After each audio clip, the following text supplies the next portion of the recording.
a woman vanishes from her country home. This is a quiet community where violent crime is very rare. When another woman disappears, the clues get even more bizarre. Something he took from the women told us a lot about him. Can profilers help stop a criminal before he strikes again?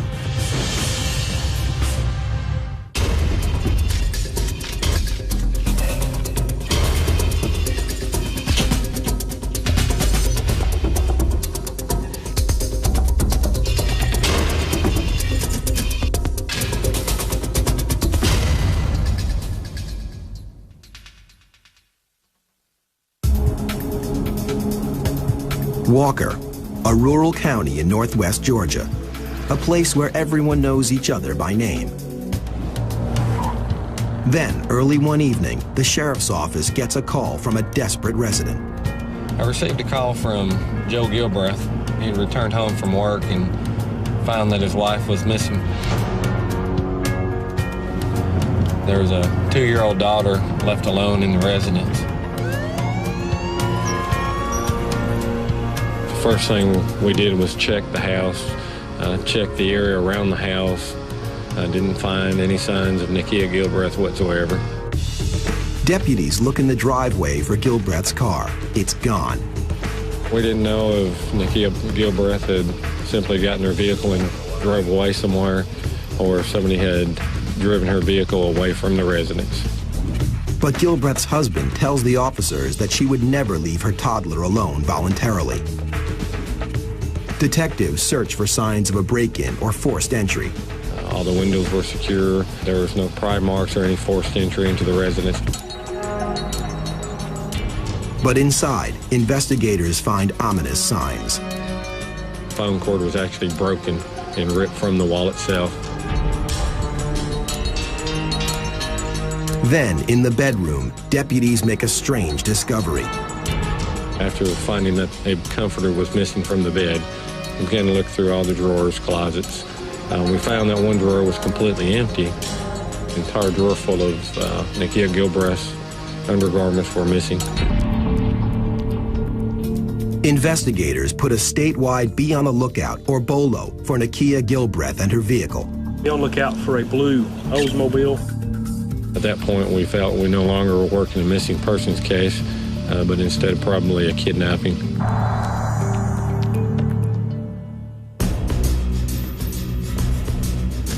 The next morning, Special Agent Del Thomason from the Georgia Bureau of Investigation joins the search.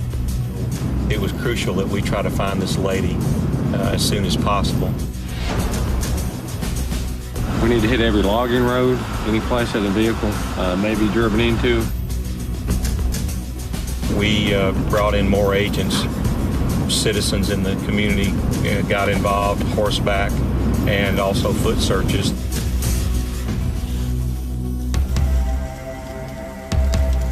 And before long, on a deserted logging road a half-mile from Gilbreth's home, a deputy locates an abandoned car. It belongs to the missing woman.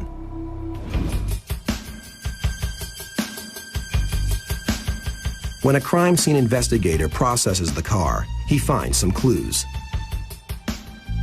Searching the vehicle itself, we did find Nakia Gilbreth's purse in the car. Inside the purse still remained her credit cards, cash, identification, so we were sure at that point it wasn't a robbery.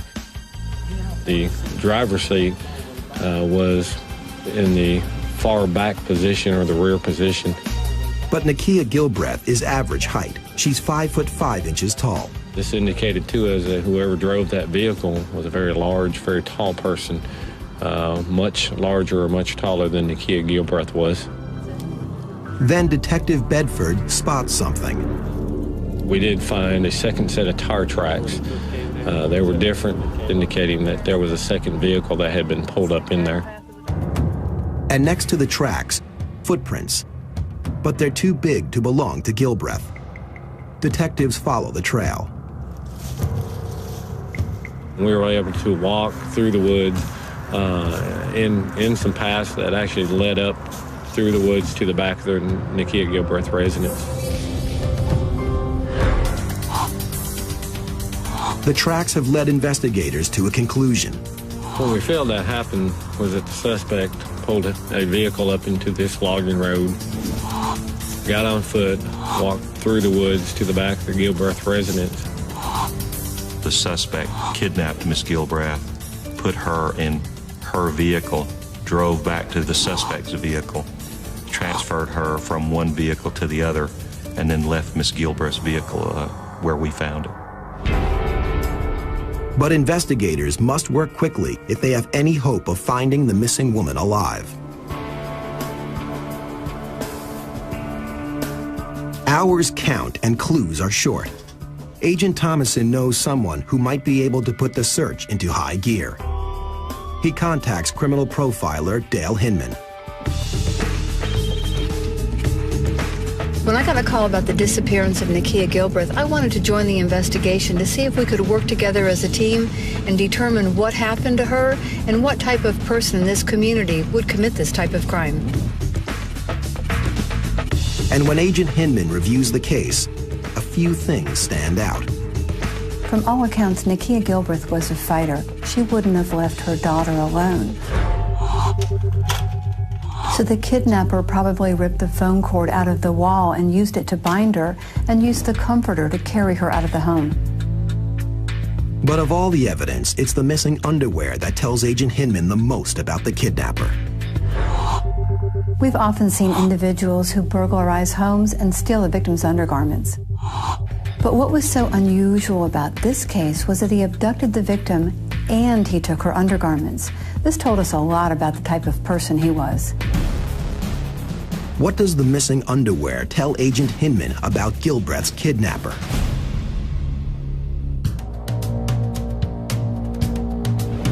Nakia Gilbreth has been abducted from her Walker County, Georgia home. Ralph Stone from the Georgia Bureau of Investigation and I teamed up to hopefully provide some insight to the detectives in the type of person they should be looking for. When Agent Dale Thomason leads the profilers on a tour of Gilbreth's property, Agent Stone is immediately struck by its seclusion. My first impression was when we drove up here, Dale, was that this is really isolated.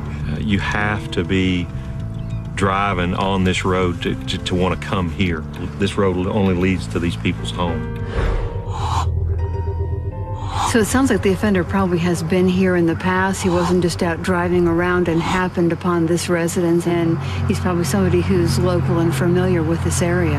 Okay. But the location of the victim's car will tell profilers just how well the offender knows the area. The car was found approximately a half a mile back up in these woods, and this is the scene where the car was found. There's some tracks that are there that are not consistent where her vehicle was parked. So the offender took the victim and put her in the car and then drove up to that area in the woods? That's what we believe. The logging road was a good vantage point for the offender.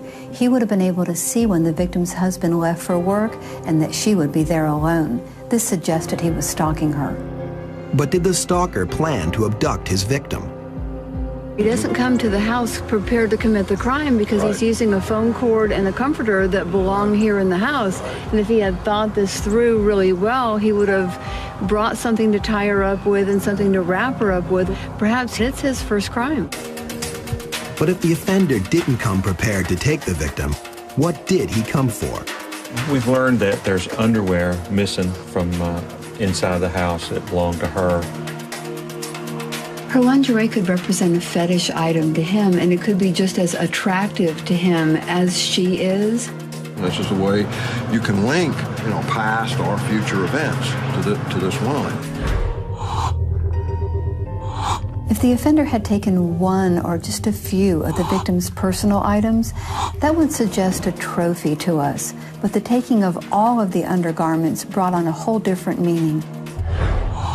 Undergarments are fetish items, and it's the items themselves that cause the individual to become aroused. So we didn't understand why he took all of the victim's undergarments for arousal and then took the victim as well. The offender's behavior gives the profilers some clues about his criminal record. Ralph's point about linking cases based on the missing undergarments was right on track. Perhaps this individual had committed burglaries in the past and stolen undergarments as well.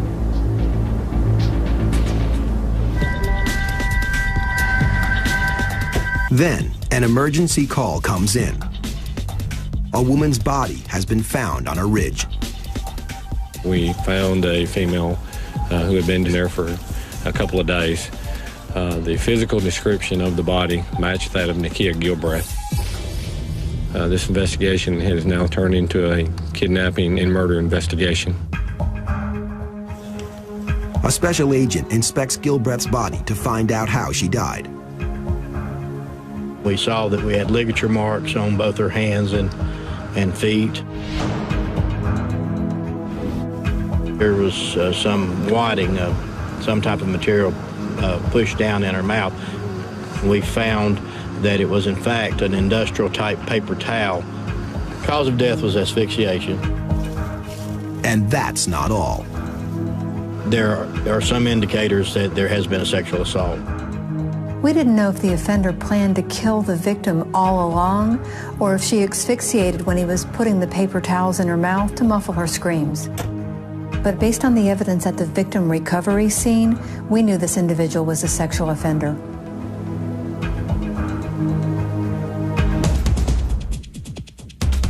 Agent Thomason hits the local crime databases looking for sex offenders living in the area. And in Walker County, he finds a name: Wayne Alexander. The crime report says he has a history of child molestation and lives just a couple of miles from the Gilbreths. When detectives investigated further, they found out that a warrant had been issued for Alexander's arrest for parole violation. After they placed him under arrest, they got his consent to search his home. As they look around Alexander's property, detectives zero in on something suspicious in his pickup truck. We had located a rag that had a red substance on it. It had the appearance of blood. If he had used his truck to transport the victim's body, then that could be her blood. Is it really Nakia Gilbreth's blood in the sex offender's truck? Police are about to find out.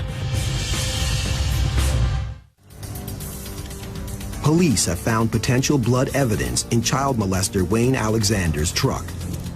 It could link him to the murder of Nakia Gilbreth. It would be very unusual for a child molester to change his victim focus from children to adult women. I went over to the Georgia Bureau of Investigation Crime Lab to see what the evidence would tell us.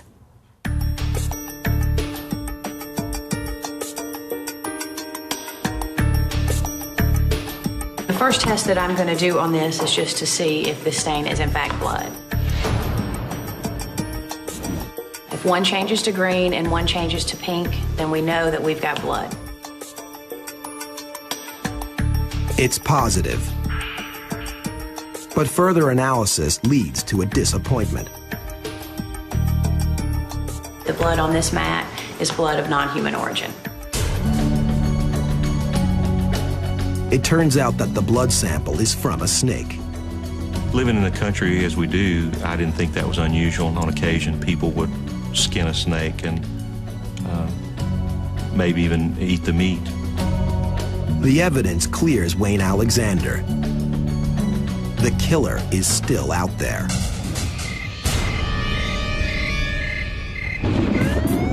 Then, the nearby Gordon County Sheriff's Office gets a call from a desperate father, and it has a familiar twist. The Sheriff's Department received a call that a white female was missing from her home. We checked the whole area. We checked with neighbors to see if they'd seen her anywhere, and no one had seen her in the place. Deputies find the missing woman's daughter alone in the house. Got to the bedroom, and then all the drawers were open and clothes on the floor, and it looked like all of her underwear was missing. From all indications at the scene, it appeared that the victim had been abducted. Gordon deputies alert Walker County to the abduction. All units be on the lookout for white female. This crime appeared to be very similar to the abduction of Nikia Gilbreth.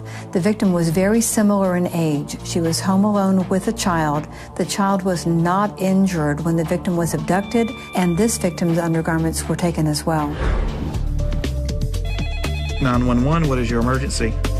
Then, less than 24 hours later, police get good news from the victim's father. His daughter has returned home from her ordeal alive. And it's her kidnapper who brought her home. To help detectives track down her attacker, the victim agrees to describe the traumatic ordeal. The subject took the victim to several different locations where he sexually assaulted her repeatedly. I mean, in order to stay alive, I treat him like a friend or something. I just talk to him like a regular person. I mean, it was hard. From the description, investigators develop a computerized sketch of the perpetrator. And she tells them he drives a brown pickup truck. She was forced to model or try on her own lingerie, as well as a number of items that he had brought to the scene. And I said, it was too big. He said, well, it looked fine. And he said, looks fine? Yeah. Compliment you more or less. Right. And then, strangely, the rapist's compliments turn to talk of future encounters with his victim. He said, well, I'd like to see you after this, start seeing you and things like that. He said something about us getting married and stuff. Stunned by the criminal's bizarre conduct, Captain Carell calls a meeting with Agents Hinman and Stone. She said that the way that he talked to her like they were boyfriend and girlfriend, that he said he enjoyed being with her and that he really liked her. We're based on the behavior that Charles has shared with us, that we're dealing with this power reassurance rapist.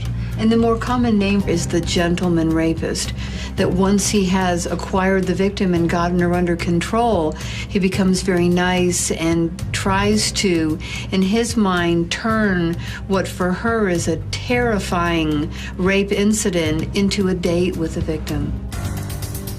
And the gentleman rapist wants to see his victims again and again. What we have seen is once a crime like this occurs, the offender will try to make contact with the victim, call her, go by to see her, because even though this was a terrifying experience for her, and he may try to contact her again for another date. When Detective Bedford hears the profiler's assessment, something from the interview with the victim jogs his memory. This was going around Christmas time. And she had told the suspect that had abducted her that she didn't have a Christmas tree. And he has promised to bring her a tree. Because this offender actually believed that he was dating this victim, it was quite plausible that he would show up and bring her a Christmas tree. Will the gentleman rapist keep his promise? And what will he want from the victim in return? A serial rapist and murderer is on the loose in North Georgia. And criminal profilers Dale Hinman and Ralph Stone have predicted he will bring the only surviving victim a Christmas tree. The investigators were watching her home for anyone who matched the description of the offender and drove a pickup truck.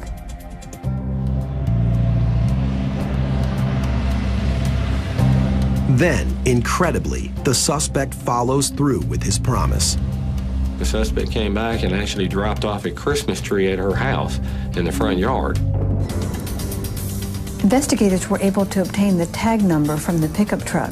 The owner of the vehicle was identified as Jamie Ray Ward.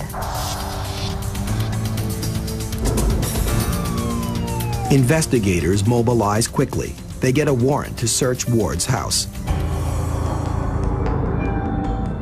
In a room off limits to his wife and 2 children, Ward keeps his secret life hidden from his family. And in the room, the profiler's assessments come to life. We begin to find items in the house that were sexual nature. There was ladies' underclothes in one particular room of the house. In addition, we found the telephone cord that matched exactly the cord that was missing. It's the one that Ward used to bind Nikia Gilbreth. The investigators determined that Ward had selected both of these victims because he worked at a well drilling company and he had done work at both of their homes. Jamie Ward was a physically imposing man who was much larger than either of the victims, and there was no way for them to predict what he was planning to do. Nakia Gilbreth probably resisted and fought, and the other victim did not. This could be the only reason why she survived. Police charged Jamie Ray Ward with murder and kidnapping. Ward is convicted and sentenced to death. Nothing can ever lessen the trauma that was inflicted on these victims and their families, but thanks to the hard work and cooperation of everyone involved in this investigation, Jamie Ward was brought to justice.